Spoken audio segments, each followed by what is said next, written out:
Welcome into Locked On Knicks. Alex Wolf here, going solo today to break down a closer than you might want 113-109 win by the Knicks over the Wizards at home. But Jalen Brunson still had a crazy game, 41 points, 8 boards, 8 assists.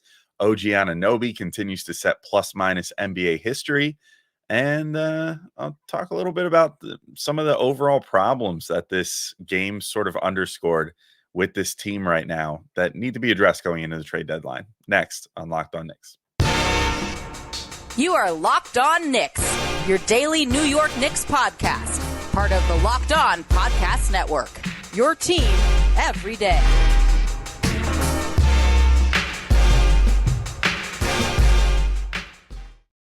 All right, welcome in to Locked On Knicks. Today's episode is brought to you by PrizePicks, the easiest and most exciting way to play daily fantasy sports. Go to prizepicks.com/LockedOnNBA and use code all lowercase LockedOnNBA for your first deposit match up to $100. And I want to thank you guys for making Locked On Knicks first listen today and every day, whether you're checking us out on your favorite podcast platform or taking in the sights and sounds on YouTube. We appreciate you making us a part of your daily routine. Make sure you hit that auto download function on your favorite podcast app or the notification bell on YouTube so you never miss an episode. I'm Alex Wolf. I'm editor-in-chief of Knicks site, The Strickland, which you can find at thestrick.land. And your Knicks squeak out a win versus the Wizards, 113-109. Probably a little too close for comfort against the 7-win team. And I think this game definitely highlighted some of the things that need addressing on this team. But ultimately, a win's a win. You know, I'm not going to – I always say this, so I'd be a hypocrite if I didn't bring this up. But, like, you know, if you look back at the end of the season, nobody's going to circle this game and be like, see, remember when the Knicks only beat Washington by 4? They're just going to go, no, they won. You know, which is a thing that the Knicks have proven that they're good at. Sometimes they squeak by. Sometimes they get by really by the skin of their teeth against a bad team, but they get by and they get those wins. And they have an almost unparalleled winning record against bad teams this year, against teams under 500. So you have to give them props on that at least. But I was not a huge fan of this game for the Knicks. And, you know, second game of a back-to-back, you can understand from some perspective, like, hey, you know, maybe they're tired or whatever. But from another perspective, it's like, well, you got gifted a second game of a back-to-back against the second worst team in the league. I think they're still the second worst team right now in the Wizards. Why would you not just kind of put in a better effort to begin with? I just really thought outside of like Brunson, and even Brunson wasn't perfect in the beginning, but like OG, I think gave a pretty well-rounded effort for the entire game. But like outside of those two guys, it was like, just to start the game, just total slap fest. I mean, the first quarter was just disgusting basketball. They had 5 turnovers, which is, I guess, high. But I don't think it really underscored the totality of it. Like, it just seemed like nobody was getting set up well in passes. It seemed like nobody could hit anyone like in their shooting pocket. Everything was like a little bit away from a person or whatever. Everything just seemed really sloppy. Like it was not pretty basketball. Like the Knicks sometimes play really crisp, tight basketball, and this was not it. They even messed up some relatively easy transition opportunities that one of the first plays of the game, and I'll get to it, I guess, a little bit in a minute, but like was Randle just on the break and then he just like drops it when he had literally was getting a pass like right next to the basket for a dunk. So that was annoying. And then there was just sort of, I don't know, I called it, I wrote in my notes like it was like la-di-da energy. Like the Knicks just kind of looked like they didn't take this Wizards team seriously. And for all the flaws that the Wizards have and for as bad as they've been this year, I would argue that they have probably more NBA talent than your average 7-win team. Like, I don't know. Like Kuzma is a player. You know, he's good. They have Tyus Jones, who's good. He's a good NBA player. You know, there's talent on this team that can beat you if given the chance. And I don't know, it kind of bothered me to like. I wish the Knicks would have brought the same effort that they had in the fourth quarter to put the game away in the first quarter, because they could have maybe just put the whole thing away early on rather than kind of letting the Wizards stick around for 3-ish quarters. And made this a lot easier on themselves. But I think the depth is already pretty fragile on this team as it is, and considering they were without Josh Hart tonight, they still should have just destroyed the Wizards. I think they're a better team. Again, Wizards have NBA talent, but the Knicks, when they're playing the way they should play, should beat this team pretty handily. And yet OG and Brunson end up playing 40 plus minutes again. The starters all played at minimum about 38 minutes. I think DiVincenzo was the low man at like 37 minutes and 38 seconds or something like that. It's just not ideal on the second night of a back-to-back. And unfortunately, it was pretty much necessary because the bench did not play phenomenal. So it just sort of underscored the depth concerns with this team. Like, they need to figure something out, and hopefully pretty soon going into the trade deadline, because what they've got going right now with Brunson playing 40 something minutes a game, with OG playing 3 straight games of 40 plus minutes and then 2 straight of 43 minutes, it's not sustainable. I mean, I know that these guys are in good shape. OG looks to be in amazing shape, so that's great, but you can't keep this going, I think, for too much longer, where you have these guys playing and just getting worn down like this. Or maybe you do keep it going for the rest of the regular season, and maybe this team ends up they're on pace right now to be like a 48 to 50 win team.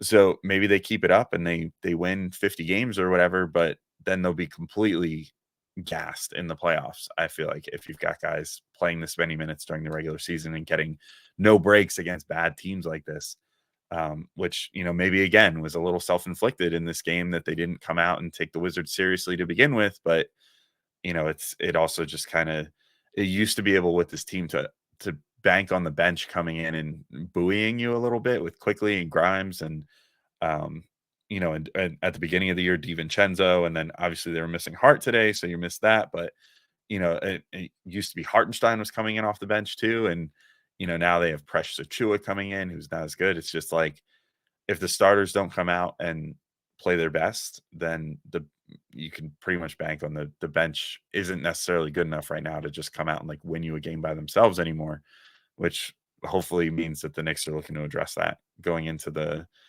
trade deadline. But yeah, I also just thought, last note, normally this team is so good about playing passing lanes and being on top of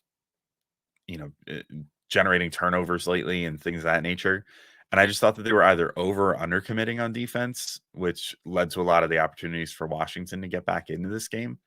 But yeah, I don't know. I'll get to more of that in a minute, because I have a couple of specific players that I was not super thrilled with on defense. But let's talk about Jalen Brunson real quick and his awesome performance. 41 points, 8 rebounds, 8 assists, 2 steals, 1 block, 14 of 27 shooting, shot 2 of 4 from 3, 11 of 13 from the free throw line. I mean, this is just, what else do you expect from Brunson at this point? Usual brand of Brunson brilliance, scoring the ball, especially down the stretch. Maybe the most impressive thing, I think, was just how it didn't even seem like he was just scoring down the stretch. It seemed like he just decided to completely bend this game and the Wizards to his will down the stretch of this game. There's no other way I can think of to put it. He counted for 20 points and 3 assists in the fourth, made a couple nice passes to Dante. One was just like a nice heads up look in transition, another quick decision swing pass to him right above the break. And Dante made, I'll talk when I sing Dante's praises in a minute, just made a ridiculously quick release on that 3 to make a 3 down the stretch. Also had a nice little pocket pass to Precious for a dunk, and had a kick out to Randle off a drive. I think one of those had to have happened in the third quarter, but it was right towards the fourth quarter. But yeah, just really nice passing in the second half, and then scored at will. I mean, it was no more a reminder than ever that the Wizards are a 7-win team than not a single player being able to even pretend to guard Jalen Brunson when he started going off. Like, I mean, they threw a couple different guys at him, and he just like be like, yeah, okay, whatever. DeLon Wright, don't care. Jordan Poole, don't care. Whoever happened to end up on him on any given possession, it was like, okay, I'm gonna drive. I'm gonna put my shoulder into you. I'm gonna draw my contact. I'm gonna get in, get my and one, and get these points. And he just did that every single time without fail. It was pretty awesome to behold. Although you get kind of used to it. It's like he scored 20 in the fourth quarter, and you were kind of just like, sick, nice Brunson, let's go. Like it just kind of is what you do. But for this night, yeah, he dominated. It was good. 71 points in 2 days. That's not too shabby. The only bad thing here is sturdiness is maybe getting tested a little bit. He's been very durable largely in his time with the Knicks, which has allowed the Knicks to be as good as they've been in his time with the team. But looked like he twisted his ankle or knee or something like twice late. He got up limping off of one play and then went down the other end and tried to draw like a charge and kind of looked like he twisted the same thing again, where there was his ankle, his knee on his right leg.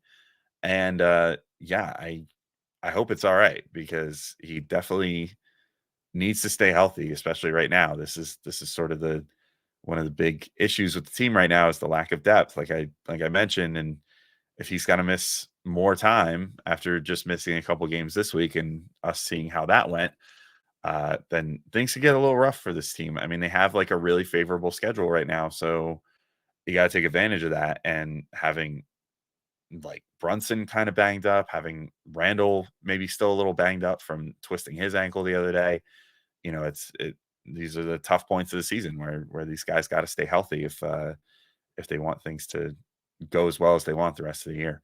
But speaking of guys that are uh, hopefully going to make things go really well for the next rest of the year, OG Anunoby had a really great game again. He continues to build on his historic streak of plus minus and being the best in NBA history at that with a new team. And I want to get into that in just a second. But first, I got to let everybody know about our good friends over at eBay Motors. Our partners at eBay Motors have teamed up with Locked On Fantasy Basketball host Josh Lloyd to bring you some of the best fantasy picks each week, all season long. Whether you're prepping for a daily draft or scouting the waiver wire, every week we're going to provide you players that are a guaranteed fit on your roster. So let's see who Josh has picked out on this week's eBay Guaranteed Fit picks of the fantasy picks of the week. I don't think there's anyone that I can highlight. Well, okay, let me highlight two of them. Screw it, because both these guys have done some damage to the Knicks in the last week. GG Jackson on Memphis. Josh notes Memphis needs shot creation, and GG can do it. He's shown flashes, and he should be someone managers can look to grab to see how Memphis deploys him. And then just based off tonight, I got to highlight Marvin Bagley III with Daniel Gafford in the concussion protocol. Josh notes that Bagley has a shot at nice minutes on his new team for the short term. This was written before he just went off on the Knicks tonight. So he pretty prescient by Josh there. Unsurprising. He's really good at this fantasy basketball stuff. But yeah, Marvin Bagley really lit the Knicks up. I kind of wish I had picked him up in my fantasy league. So Josh Lloyd from Locked On Fantasy Basketball is going to help you win your fantasy championship. And eBay Motors knows a championship team is about each player being a perfect fit. That's the same with your vehicle. So I've dealt with eBay Motors in the past, and I've felt really good about it because I had to get some parts for first I had a Subaru Forester, now I drive a Toyota Prius. I had to get parts for both of them, just little cosmetic parts here and there. I don't go crazy doing repairs on my car, but if there's a little cosmetic upgrade I want to make or whatever little part that I need, I always hit up eBay Motors because the eBay Guaranteed Fit is legit. Like all you have to do is just search for your car or a part for your car, and eBay puts a little badge on any given part that says eBay Guaranteed Fit for your car, and then you're totally covered. It's awesome. So with over 122 million parts for your number one ride or die, you can make sure your ride stays running smoothly. Brake kits, LED headlights, roof racks, bumpers, whatever your baby needs, eBay Motors has it. And with eBay Guaranteed Fit, it's guaranteed to fit your ride the first time, every time, or your money back. Plus, at these prices, you're burning rubber, not cash. So keep your ride or die alive at ebaymotors.com. eBay Guaranteed Fit, only available to U.S. customers. Eligible items only. Exclusions apply. All right, and I'm back in to keep talking through this tight Knicks win, we'll call it. A little underwhelming as wins go, but OG Anunoby not underwhelming at all. 19 points, 7 boards, 2 blocks, shot 6 of 9, nice. 3 of 5 from 3 and 4 of 4 from the free throw line. And I don't like just from a normal perspective, what else are you going to say about OG at this point? He goes out there, he defends like a madman. He, keeps players away from the hoop. He has a great ability to both keep a guy on the perimeter and really challenge a shot if he does get by him, and make it so that he's not going to get a clean look. We saw that with Kyle Kuzma down the stretch of the game. I thought that OG played really good defense on him when Kuzma had a fairly good game prior to that, and even was shaking off some pretty good OG defense early to score the ball. OG just continually beat him up down the stretch and kept Kuzma in check, which was big to the Knicks being able to pull out and win this game. He's also making a habit of leak out dunks, which is a nice habit to make. He's just, I feel like once a game now, we're seeing OG just almost all alone down the other end, gets a nice transition outlet pass and throws down a big dunk. It's great for momentum. It's great for getting the garden going.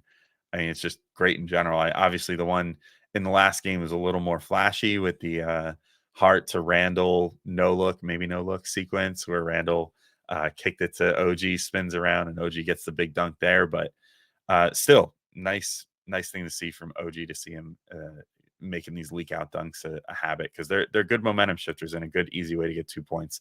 I think he's also showing a decent first step driving to the rim from the perimeter lately, which is a good development.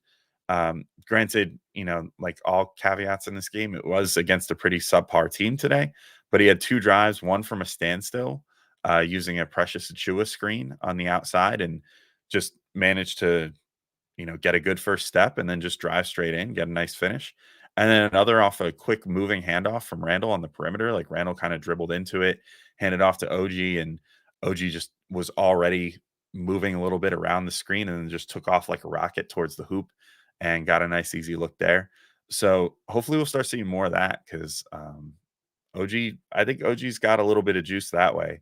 I still don't necessarily love his ability to be a creator, or do anything with just like the ball in his hands from a standstill without any help.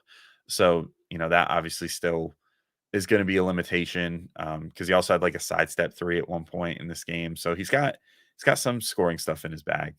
I just think that his game is sort of like an actualized version of how Grimes plays, sort of, where like he just actually does all of it perfectly at this point, where it's like he can get the ball on the perimeter, he can take a screen and get inside and get a finish. He can take a sidestep from 3 and hit it. He can hit pull up threes occasionally, if it's like in transition, but mostly he's going to want spot up threes and hits those at a super high percentage.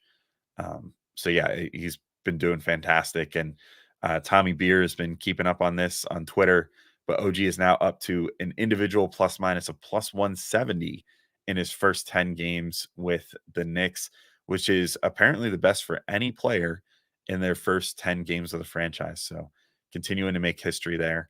And OG's pretty awesome. Hopefully the minutes load does not take its toll on him at any point. OG has had injury issues in the past. I think he even missed a few games for Toronto this year at times, but he's putting a lot of miles on those legs, and he's in great shape, obviously, and he knows what he's doing. But 40 plus in 3 straight games. Hopefully he's able to maybe get a little bit of a rest one of these games, and uh, he has been in foul trouble for a minute, but maybe that'll be what ends up giving him a bit of a rest, is getting in foul trouble again or something. I don't know for sure.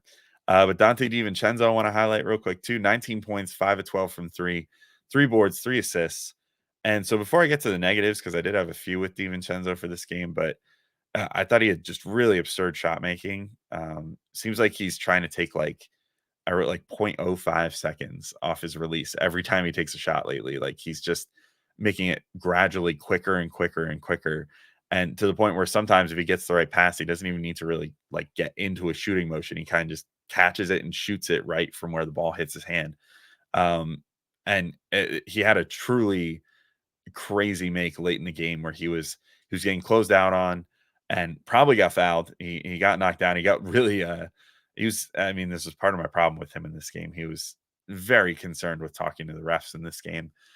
which, Clyde and Breen made sure to note a ton, which wasn't just a DiVincenzo thing. They were saying both teams were kind of complaining to the refs so much, which normally I'm like, don't be such curmudgeons. But in this game, I was like, yeah, no, I kind of feel that. I think they were both being a little too, both teams were being a little too demonstrative to the refs and not just kind of playing, because there was a lot of like relatively uh, I would say routine fouls that, they were just running immediately. Their coach would be like, challenge that. And then you look at the replay and you're like, that was just a foul, dude. Like, that's not, why would you try to challenge that? You would just lose your coach a challenge, which happened at least once in this game. But anyway, Devo, made some pretty awesome shots, including that one where he was just got it with like just no time at all to get the shot off, and yet still did. Got the maybe foul and also made the three in such a short window. So that continues to impress me. And that part of his game was great. And he did step up late as far as making those shots late in the game and helping the Knicks, eventually win this game. But that said, I was not super thrilled with his game otherwise. I mean, I think his passing really stood out to me as bad in this game, and I didn't totally love his defensive decision making either, but he had a couple bad turnovers, like just had a really brain dead pass to Randle in transition where he was like, I guess trying to throw him a lob. I don't know exactly what the plan was there, but was driving down in transition, then kind of last second just throws it way too high for Randle, and Randle wasn't able to handle the pass, and I I don't know what the plan was there.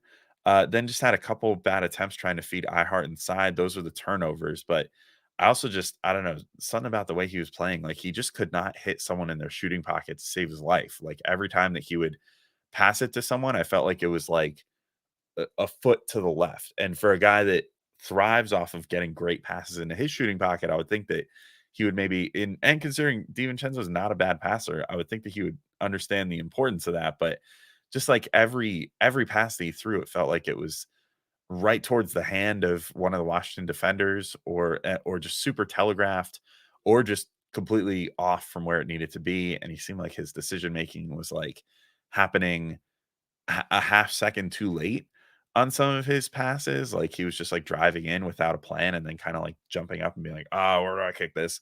And then kicking it to someone last second, and then the person wouldn't even really be ready for it. That was kind of the case with the Hartenstein passes, the Randall turnover, but also like had Grimes on an easy swing at one point and just kind of like overly telegraphed it and let the Washington defender get a hand on it, or could have easily like faked the pass there instead of actually passing it if they really had the jump on it, and then just gone for a shot himself, or waited for the defender to breeze by and then kicked it to Grimes.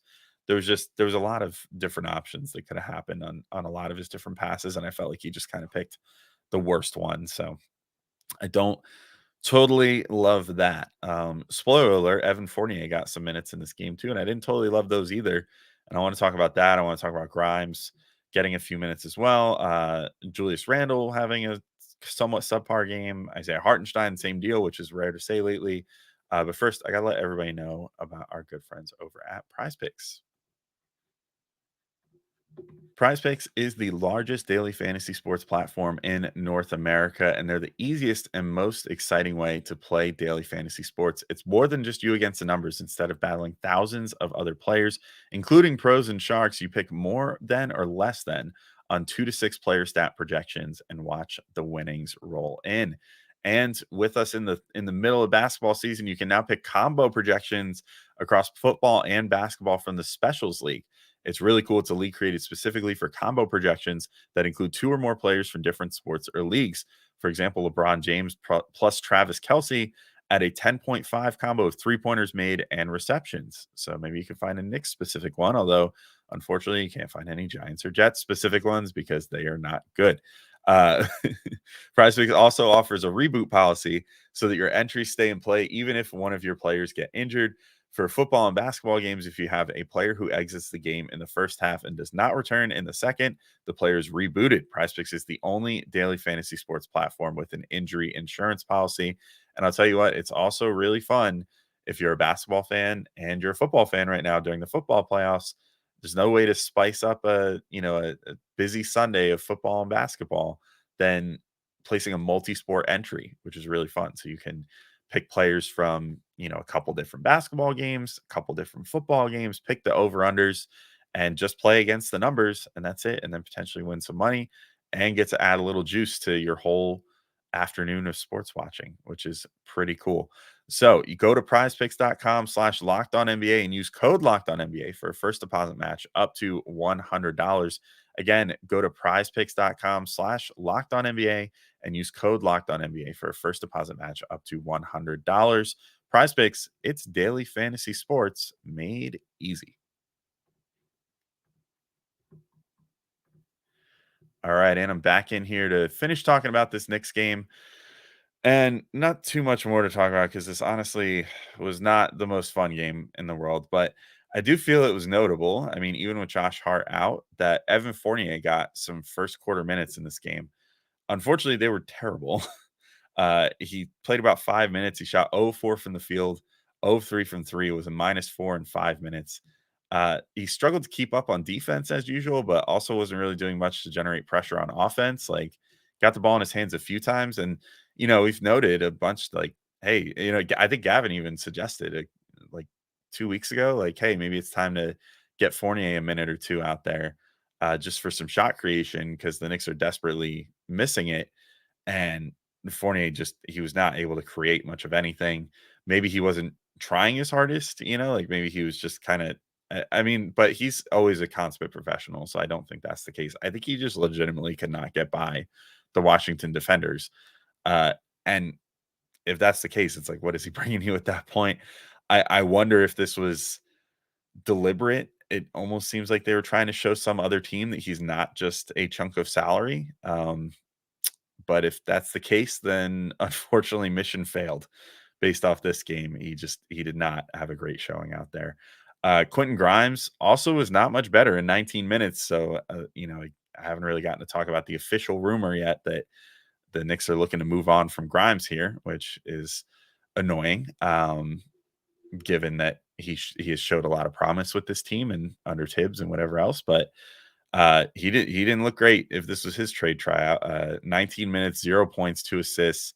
Did have one nice assist to DiVincenzo for sure, where he kind of drove in and then kicked it to DiVincenzo in the corner, and that was nice. That was a good thing. But 0 of 5 field goals, which was 0 of 5 from three for him. I thought he got really clean looks on 4 catch and shoot attempts, and even the one where I was saying that DiVincenzo kind of made a stupid pass, like he like threw it, it it got deflected by the Washington guy right back to DiVincenzo. So then he did kick it right to Grimes, and Grimes got like an ultra clean look from the corner, and he just couldn't hit any of them. Which is the unfortunate thing with Grimes right now is like he'll go one game and shoot 3 of 4 from three and make you say, "Hey, this guy really needs to get more minutes again," and then just go 0 for 5 in the next game, and then you go, "Well." It's tough to really say that, Tibbs was not justified in playing this guy like 19 minutes in this game because he just wasn't making shots and wasn't offering like so much else that like the thing with Emmanuel quickly on this team where it used to be frustrating with the minutes was like if he wasn't making shots, you knew he was at least doing tons of other stuff to really help the team. And Grimes was not playing like bad defense in this game, so to speak, but he also wasn't like lighting the world on fire on that end either. And then just couldn't make a shot and couldn't really get anything going on offense, which is going to make it hard to keep him on the floor at those times. But I don't know, just a tough outing for Grimes. I don't know. I wish that he could figure it out on the Knicks. It seems like he's going to end up getting dealt somewhere else before the deadline, based off all the reporting right now. Who knows where? Hopefully, for a player that's going to be able to come in and give the Knicks some really quality minutes and um, help them in their pursuit of getting better this year and hopefully beyond. But yeah, not a great outing in this game for Grimes. Not a great showing against a very inferior team that most of this team just could not find a way to look good against. Strangely, then we got Randle. I mean, I'll talk about Randle and Hartenstein as well, just to make sure that I hit all my starters here because it was certainly the story. I mean, they all got like 40 minutes in this game, so we saw plenty of all the starters. Randle ends up with 21 points, 8 boards, 5 assists, shoots 8 of 17, 3 of 8 from three. I'll give him some pretty big props. His 12-point first quarter really was helpful. Everyone else was really not playing well and having a hard time getting things going, but Randle scores 12 there.